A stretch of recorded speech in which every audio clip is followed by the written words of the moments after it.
Hello and welcome back to the YouTube channel mathematics fun. मैं हूं नयन धोड़किया। आज आपके लिए टीचर्स डे के ओकेजन पे स्टूडेंट्स के लिए एक मोरल स्टोरी लेके आया हूं, जो कि बेस्ड ऑन है एक शिक्षक और उसके दो शिष्यों के ऊपर से।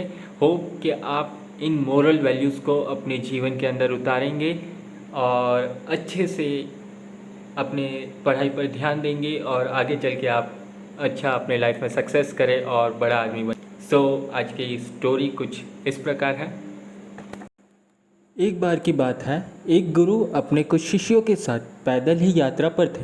वे चलते चलते किसी गांव में पहुंच गए। ये गांव काफ़ी बड़ा था। वहाँ घूमते घूमते हुए उन्हें काफ़ी देर हो गई थी।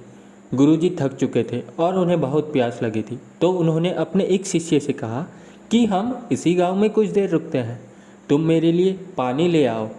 जब शिष्य गांव के अंदर थोड़ा घुमा तो उसने देखा कि वहाँ एक नदी थी, जिसमें कई लोग कपड़े धो रहे थे तो कई लोग नहा रहे थे, और इसी वजह से नदी का पानी बहुत ही गंदा सा दिख रहा था।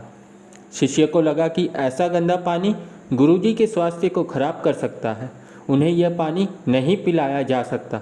इसीलिए शिष्य बिना पानी लिए ही वापस लौट आया और नदी के गंदे पानी की सारी बात गुरुजी को बता दी। इसके बाद गुरुजी ने किसी दूसरे शिष्य को पानी लाने के लिए भेजा। कुछ देर बाद वह शिष्य पानी साथ लेकर लौटा।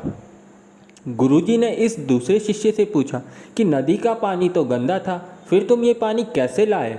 शिष्य बोला कि गुरुजी, नदी का पानी वास्तव में बहुत ही गंदा था, लेकिन लोगों के नदी से चले जाने के बाद मैंने कुछ देर इंतज़ार किया और कुछ देर बाद नदी में मिट्टी नीचे बैठ गई और साफ पानी ऊपर आ गया। उसके बाद मैं उसी नदी से आपके लिए पानी भर कर ले आया। गुरुजी ये सुनकर बड़े प्रसन्न हुए और बाकी शिष्यों को भी सीख दी कि हमारा जीवन भी इसी नदी के पानी की तरह है। जीवन में गए कई बार दुख और समस्याएं आती हैं तो जीवन रूपी पानी गंदा लगने लगता है, लेकिन थोड़े इंतज़ार और सब्र के बाद ये सतही दुख और समस्याएं नीचे दब जाती हैं और अच्छा समय ऊपर आ जाता है। कुछ लोग पहले वाले शिष्य की तरह दुख और समस्याओं को देखकर घबरा जाते हैं और मुसीबत देखकर वापस लौट आते हैं।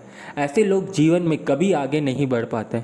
वहीं दूसरी ओर कुछ लोग जो धैर्यशील होते हैं, इंतज़ार करते हैं कि कुछ समय बाद गंदगी रूपी समस्याएं और दुख खत्म हो जाएंगे, वही सफल होते हैं।